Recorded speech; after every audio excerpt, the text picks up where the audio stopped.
Hey guys, so I'm finally getting around to do the plumbing on my sink, and today we're going to do not just the drainage, but we'll hook up the sink also. And I got some RV drainage thing, and if you guys remember, I got this Cobalt water sprayer thing, so let's give it a shot.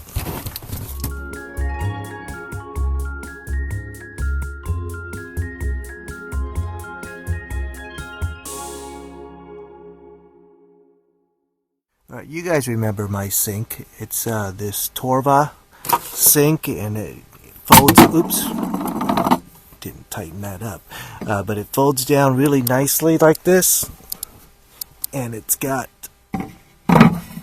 the cutting board that goes over it, so when it's in sink mode, put this up, and then here's the faucet that goes down, and here's the nozzle. So nothing's tightened up right now, so I'm going to put in the drain, and I got this RV drain right here, and I'll leave a link in the description if you're interested in this, but we're going to use this for the drain.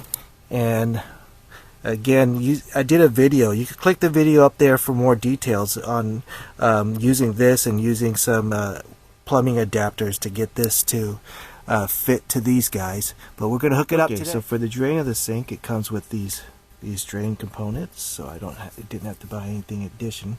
So on the top side, you put in this gasket, and this guy, this goes for inside the sink, and then from the bottom side you screw it into this, and you connect it with this nut over there from the top. Okay, so let's do that. Right, so I got that drain in.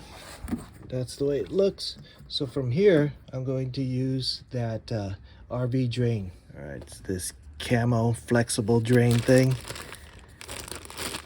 and it's pretty compact. It's not really big like a normal sink drain.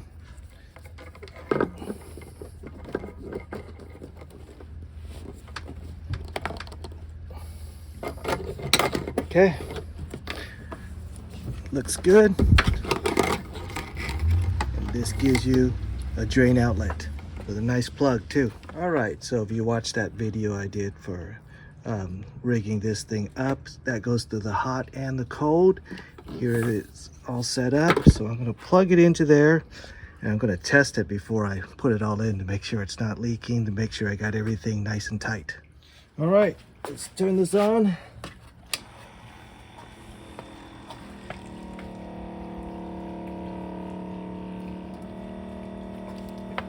Too tight. Okay, the water is running, and I did this too tight, so I gotta loosen that up a little bit. Looks like I got some leakage. I gotta tighten this guy up.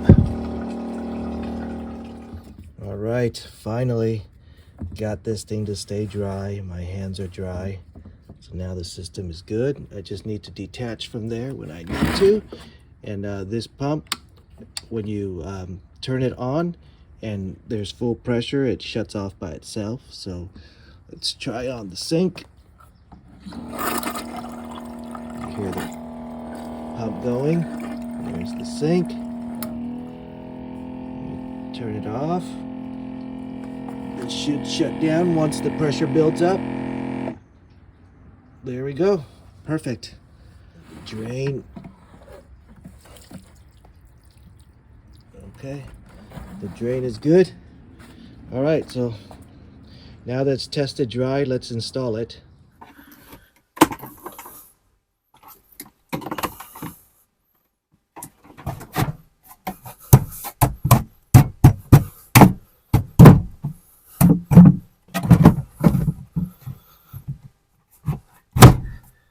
All right, it's in. Everything's looking good. Down. So let's work on the plumbing down underneath.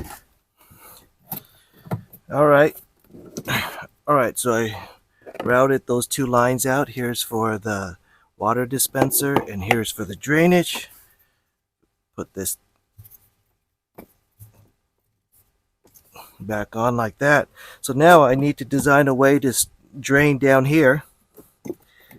Okay, so previously I had this cover for my bathtub, but I just put these pipes because I wanted to use this drain. So there, this will drain out, and when I want to take a shower, just take that out. And of course I could put this drain back in too, if I need to. But I don't want to reinvent the wheel and make another hole. So that's the way it's going to drain out for right now.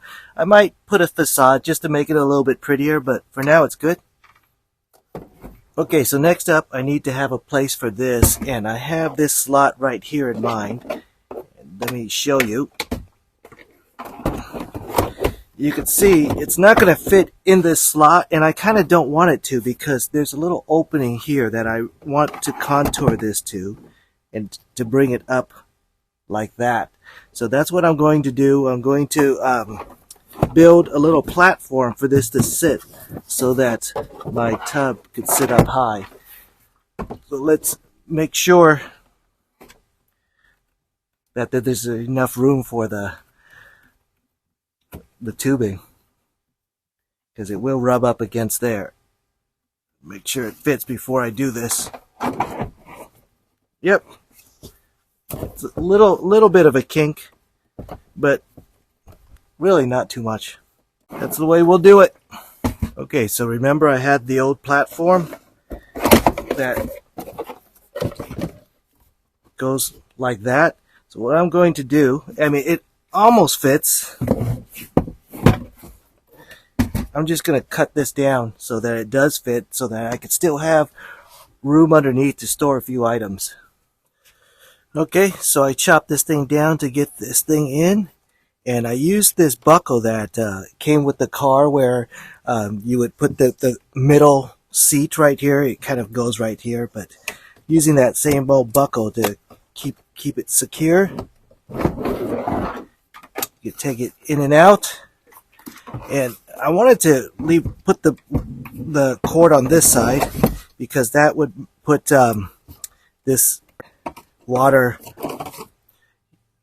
what do you call it? This hole where you put the water. So I could just pour in water easily in there. So let's give it a shot. Turn it on. All right, let's get this thing up.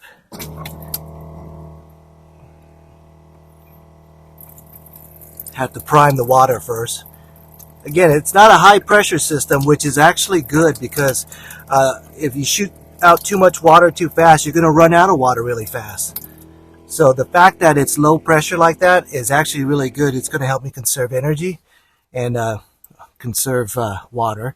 And you could hear the pump just go out. So the pump just shut off when I turn this off. So let's look at it from up here, how it looks. Pretty nice. Pretty happy with this sink. Turn it down, push it down, and now it is nice and out of the way. Look at it from a wider angle. You could see a little bit more. There's the water dispenser. Wires, the tubes come here, and there's the drain. Let's look down the car to make sure it was draining. All right, there's a shot of the water draining. All right, last step to the sink is putting in the strainer and the cap. When I'm driving and I want to close off the drain, of course the drain is exposed, right? So I put on the cap, the drain is closed. There you go. Another nice feature of a big deep sink like this is that I could store stuff in here too. All that space that I have here, it's storage space that we could just cover up. So I could put some cups and stuff like that, soap, all that stuff in there. So I still have that paper towel holder when I want a paper towel out here, but you can see I still have room for some storage. Got my axe. There's the charger to this water dispenser. It's underneath there also. And if you're wondering why I didn't use the Sunjo, I still have it, of course, and yes, I could have used it, but this model is discontinued, so they don't make this one anymore. So I just wanted to use something that everybody else could buy too, so I bought this at the Lowe's. But it does have a big advantage, is that it's a 24 volt, so the battery lasts a lot longer than this little Sunjo will. This is a little 4 volt battery, but you know, it would have worked. But anyways, this gives everybody an option to see that you could use something other than that, of course, that you could just get something at Lowe's and make this work. Well, you guys know what time that is now. It's Miller time. Shout out to viewer Jacqueline Ho from Canada for representing.